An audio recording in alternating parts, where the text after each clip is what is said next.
Olá pessoal, tudo bem? Sejam bem-vindos a mais um vídeo do portal Eu Quero Investir. Você pediu e nós trouxemos ele novamente, Denis Vise, e ele vai falar hoje sobre os investimentos que são conhecidos como vacas leiteiras, aqueles que pagam bons dividendos ou até mesmo renda mensal. Você não perde por esperar. Denis, bem-vindo mais uma vez nesse vídeo nosso em conjunto. Obrigado, Walter. Obrigado aí pelo espaço. Vamos que vamos. Primeira coisa, o pessoal quer saber, por que vacas leiteiras? O que esse termo quer dizer?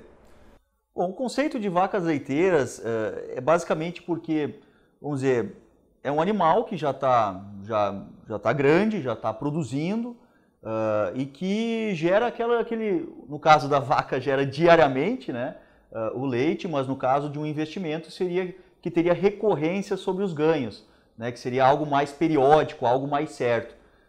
E não seria, por exemplo, seria diferente de um bezerro que teria que crescer, que ainda estaria consumindo muito, enfim, muito alimento para poder crescer. Ali no caso ela já está mais constituída, já está mais consolidada e está nos trazendo ganhos periódicos. Bacana, nós podemos trazer essa analogia para o mercado de ações. Os investidores, eles gostam muito de ações que pagam bons dividendos. E muitos até chamam essas ações das famosas vacas leiteiras da Bolsa. Pode explicar um pouco melhor como é que funciona esse tipo de investimento? Bom, primeiro, o que são dividendos, né? Dividendos é aquela parcela do lucro da empresa que é distribuído para os seus acionistas, para os donos das empresas, né? Então, quando uma empresa distribui lucro, ela geralmente é por forma de dividendos. Tem o juros sobre capital próprio, mas é mais ou menos a mesma coisa, nesse contexto. Bom, as empresas que pagam bons dividendos são aquelas empresas que já estão consolidadas, que já estão, vamos dizer, que não precisam mais fazer uso de tanto capital. Então, a empresa, em vez de utilizar o dinheiro do caixa, o dinheiro que ela adquiriu na sua atividade, para investimento, para comprar maquinário, para comprar galpões, enfim, para expandir o seu negócio, em vez de fazer isso, ela distribui para o investidor, né? Então o investidor acaba tendo ganho de renda, né, tendo aquela recorrência que pode ser usado ou para reinvestir, no seu caso, ou para fazer uso no seu dia a dia desse dividendo que entra aí. Aí tem empresas que pagam dividendos mensais, como é o caso de vários bancos, tem empresas que pagam dividendos semestrais, tem empresas que pagam anuais, né? Na lei diz que a empresa que tem lucro, ela deve no mínimo distribuir uma vez por ano esse lucro. E que seja no mínimo 25% do lucro arrecadado tem que ser distribuído sob a forma de dividendos, né? E o risco dessas empresas, elas são mais arriscadas que outras empresas que não pagam tantos dividendos assim? Conceitualmente não, o risco é menor, né?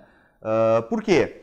Quando a empresa está distribuindo bons dividendos, ela já está no setor geralmente mais consolidado, como eu te disse, então o negócio dela já está há mais tempo rodando, vamos dizer assim, ela já está mais estável na economia. Exemplo, temos o setor elétrico, né, que tradicionalmente sempre pagou bons dividendos, né? O setor elétrico já tem uma demanda já mais certa, a concorrência não é tão grande, então já é mais estável. É diferente de uma empresa que está crescendo, em que as incertezas são maiores, em que o uso do capital, a necessidade de capital também é muito maior, o custo de capital de uma empresa em crescimento é muito maior. Então dá para se dizer sim, as empresas que pagam os bons dividendos, elas têm menor risco, tá? Mas tem o outro lado também, que o potencial de valorização das ações é menor também, né? Como o crescimento dessas empresas, como o lucro é distribuído, ela utiliza aquele lucro menos para investimento. Então, a valorização a longo prazo acaba sendo um pouco menor. Daria para dizer, então, que uma empresa que paga bons dividendos é uma empresa que tem menos surpresas. É mais fácil prever qual vai ser o futuro dela. Exatamente, exatamente. As empresas pagadoras de bons dividendos, elas são mais previsíveis, né? Mas, lógico, não podemos esquecer que você está no mercado de ações. Estamos falando aqui de ações. E no Brasil. E no Brasil, que aumenta, né, o risco. Então, por exemplo, se vier aí uma crise de liquidez, veio uma crise da Europa, dos Estados Unidos, da Ásia, enfim, e atinge o mercado de ações como um todo. As ações de dividendos, elas não estão imunes, elas vão cair junto como se fosse qualquer outra ação. Elas têm risco, vamos dizer assim, o risco sistêmico é o mesmo. Agora, o risco da empresa, nesse caso dos dividendos, é menor. O investidor tem que ficar atento, que é um investimento em ações e vai ter risco também. Outro tipo de investimento que o pessoal gosta muito e também paga aquela renda mensal são os fundos imobiliários. O pessoal procura muito para investir e ter aquela renda, aquele dinheiro pingando mensalmente. O que tu acha dos fundos imobiliários? Como é que tu vê o cenário do mercado de fundos imobiliários? Bom, primeiro, o mercado de fundos imobiliários é um mercado em franca expansão, porque ele traz uma vantagem muito grande para os investidores. Na verdade, várias vantagens. Primeiro que o fundo imobiliário ele faz um mix de imóveis, o que aumenta a diversificação e dilui o risco para o investidor. Segundo, os fundos imobiliários eles possuem gestão, então o investidor ele não precisa ficar gerindo seus imóveis, ele simplesmente põe dinheiro no fundo e lá tem um gestor que faz isso por ele. E terceiro também tem as questões de isenções fiscais. Os aluguéis dos fundos imobiliários eles são isentos de imposto de renda para a pessoa física. Bom, mas olhando daqui para frente, qual que é a tendência dos fundos imobiliários? A gente já dá para se dizer que existem dois movimentos, um que já foi e o outro que ainda está vindo. Os fundos imobiliários eles já se beneficiaram de um movimento de queda dos juros. Quando os juros caem, todos os ativos na economia real, de investimento na economia real, leia-se fundos imobiliários, ações, negócios próprios, enfim, todos esses investimentos se valorizam.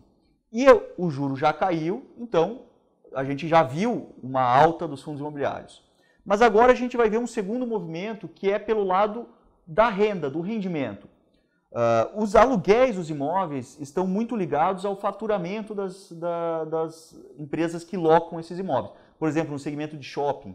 No segmento de shopping, o aluguel está atrelado ao faturamento. Como a gente está vivendo um momento de recuperação econômica, espera-se que os aluguéis tenham aumentos com essa recuperação econômica e isso traga uma nova onda de valorização dos imóveis. Então, falando de vacas leiteiras, falando daquela renda, a tendência é boa, porque os aluguéis tendem a aumentar, e falando-se de valorização de ganhos de capital, a tendência também é boa, porque com aluguéis maiores, esses fundos tendem a se valorizar.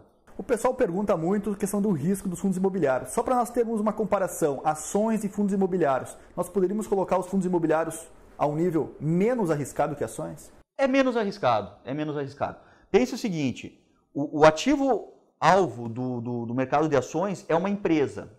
E as incertezas frente a esse negócio, a essa empresa, são muito grandes.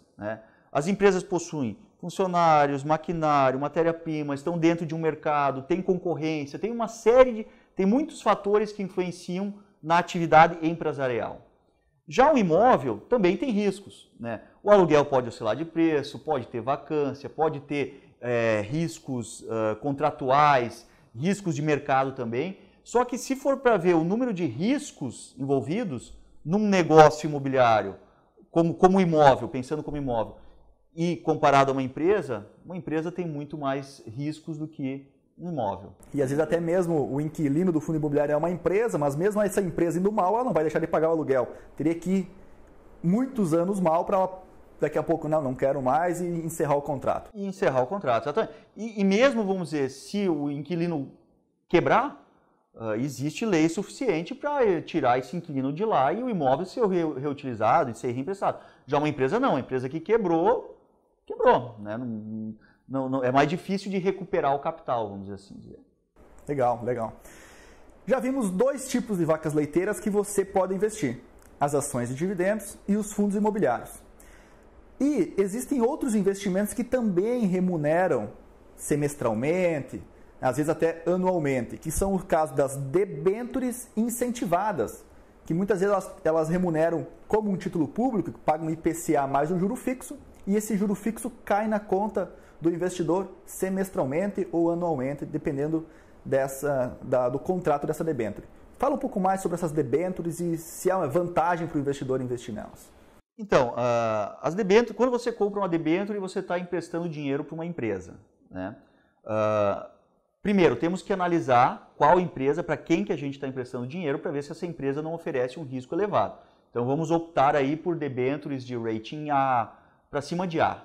Quando você empresta dinheiro, você quer receber juros. Existem os juros semestrais, existem os juros anuais, mas veja que é diferente de um fundo imobiliário de uma ação. Por exemplo, na debênture você está recebendo juros, que é mercado de renda fixa. Então existe um contrato, vamos dizer, é algo mais certo, é algo menos arriscado do que os outros dois tipos de investimentos. E existem as debêntures incentivadas, que são aquelas que são isentas de imposto de renda para a pessoa física. Isso aí é uma lei de 2012, se eu não me engano 2012, que o governo fez para incentivar os setores de infraestrutura. Então as debêntures incentivadas elas estão mais presentes nos setores de infraestrutura. É o momento certo, não é? Muito bem, com o CDI a 6,89%, CDI baixinho, as debêntures acabam se tornando mais atrativas, porque elas pagam aí, vamos lá, um setor consolidado, uma debênture de baixo risco paga IPCA mais 5, por exemplo. Se a gente pensar que o IPCA vai ficar em 4% nos próximos anos, com um juro real de 5, pô, dá 9. Só que esses 9 são líquido de imposto de renda. Então, é algo como 130% do CDI líquido, né, comparado ao CDI de hoje. Então é vantajoso, é vantajoso. E o fato de receber juros semestrais ou anuais, enfim, acabam gerando uma renda para o investidor, uma renda recorrente, né? Então a tendência é boa, e esses investimentos tendem a serem cada vez mais ofertados aí pelo mercado. O que o investidor não pode esquecer, né, Denis, é que o investidor que quer renda, ele precisa corrigir o capital dele pela inflação. E, por exemplo, pega uma debênture que remunera IPCA mais um juro fixo, o que o investidor recebe de renda é apenas o juro fixo. O IPCA vai corrigindo o principal que ele aplicou. As ações, os fundos imobiliários, teoricamente, também tendem a ter essa correção no valor da ação ou no valor da cota do fundo, né? Isso, exatamente. No conceito de renda a longo prazo, a preocupação é, primeiro, corrigir o capital pela inflação e, segundo, ter uma boa renda. É isso que todo investidor quer. No caso das debêntures, como vamos dizer, é um ativo de renda fixa, onde existe um contrato, essa inflação é diretamente repassada para o PU, para o preço do título. Então é algo que acontece diretamente, sem risco de acontecer diferente. É certo. Está em contrato. Está em contrato. Já no caso das ações e dos fundos imobiliários, esse efeito também existe, só que ele é indireto. É um efeito indireto que a gente observa a longo prazo. Por exemplo, no caso dos fundos imobiliários, os contratos de aluguéis são corrigidos pelo IGPM ano a ano. Então isso, veja, acontece pelos contratos, que vai corrigir o aluguel, que com um aluguel mais alto vai corrigir o valor da cota. Então é algo bem indireto, mas acontece a longo prazo. No caso das ações, mesma coisa. Os produtos que as empresas vendem são corrigidos, teoricamente, pelo IPCA, pela inflação e tal. Com receitas maiores, as ações tendem a se valorizar. Então é algo bem indireto também, mas que a gente verifica no longo prazo. Porque às vezes o movimento de sobe e desce das ações pode ser que o investidor, cadê minha inflação? Tá ali, só que ela vai no longo prazo, você vai enxergar ela. Exatamente. Nas ações, nos fundos imobiliários, é muito mais uma questão de comprar bem e vender numa hora boa do que ficar olhando se está corrigindo IPCA ou não. A gente tem que comprar. Esses dois grandes grupos, como eles têm maior risco, né, as ações e os fundos imobiliários, a gente tem que buscar comprar num ambiente favorável, né, e não num ambiente desfavorável. E quando que é um ambiente favorável? É quando a economia está se recuperando, né, que é exatamente agora. Por último, e eu acredito menos arriscado, existe um outro pagador de renda que são os títulos públicos, as famosas NTNB. Foi muito falado nos últimos anos que se valorizava com a marcação a mercado, mas muitas pessoas querem se aposentar nesse título. Pode falar um pouquinho mais sobre esses títulos? Os títulos do Tesouro eles são garantidos pelo Estado brasileiro, então são, em teoria, o menor risco da economia. Vamos dizer, você emprestar dinheiro para o Estado tem monopólio de impressão de moeda, de fazer dívida, enfim, então você emprestar para o governo é o menor risco da economia. Fica tranquilo que é a coisa menos arriscada da economia. Muito bem, e tem uma categoria específica de título que paga juros semestrais, que é a NTNB, né, que é o Tesouro IPCA. Tem o pré-fixado também que paga juros semestrais, mas ele é menos comum, a NTN-F. E daí não corrige a inflação também. Não corrige a inflação. Já a NTN-B tem a correção da inflação e tem aqueles juros semestrais que se aproxima a 3% ao semestre. Claro que depende da época que você compra, mas em teoria seria mais ou menos 3% ao semestre o juro real, fora a inflação. As NTN-Bs têm uma característica interessante, que elas se beneficiam de um cenário de juro real em queda. Isso para quem não quer carregar até o vencimento, você pode sair desse papel no meio do caminho, e se você pegar um cenário em que o juro real caiu bastante, você pode vender aquele papel com um bom ágio. Tá? E o juro real das NTN-Bs ainda não caíram, né? Ainda não caiu o suficiente. Enfim, tem muito a cair. Se a gente pegar e comparar o risco país, que é os CDS, e comparar com o juro real, existe uma clara uma distorção ali, que demonstra que o juro real no Brasil teria que cair mais. O Brasil tem um dos maiores juros reais do mundo inteiro, então ainda tem espaço para cair, e isso vai cair conforme o problema do ajuste fiscal, enfim, o problema do déficit público for resolvido. Mas até lá, se o juro real não cair ou demorar muito para cair, o investidor pode ter a renda semestral, que é aquele juro caindo na conta semestralmente e fazer uso, enfim, ou reinvestir. Essa que é a grande vantagem das NTN-Bs com o juro semestral, de você poder aguardar a queda do juro real, aguardar um momento adequado para vender esse papel, mas mesmo assim tendo renda recorrente. O melhor dos dois mundos. Excelente! Vocês viram, pessoal? Foi apresentado aqui para vocês 4 tipos diferentes de investimentos, vindo do mais arriscado, que são as ações, passando pelos fundos imobiliários, debêntures, até o investimento mais conservador da economia, que são os títulos públicos. E todos eles pagando excelente renda para você que quer investir em alguma dessas vacas leiteiras. Denis, muito obrigado pela sua participação mais uma vez e com certeza muito produtivo. Beleza, obrigado pela oportunidade, de estar passando também isso para o público do Eu Quero Investir. Agradeceria aí se me convidasse mais vezes, estarei sempre disposto. O Denis está aí conosco, você já conhece e com certeza vai ter mais vídeo junto. Pessoal, gostaram do vídeo? Se sim, não se esqueça de dar o joinha aqui embaixo. Se você ainda não se inscreveu em nosso canal, faça isso agora. E para não perder nenhum dos nossos vídeos, aperte no sininho aqui embaixo. Toda vez que tivermos um vídeo novo, você receberá uma notificação. Se tiver alguma dúvida, não se esqueça de deixar aqui nos comentários. Continue nos acompanhando e bons investimentos!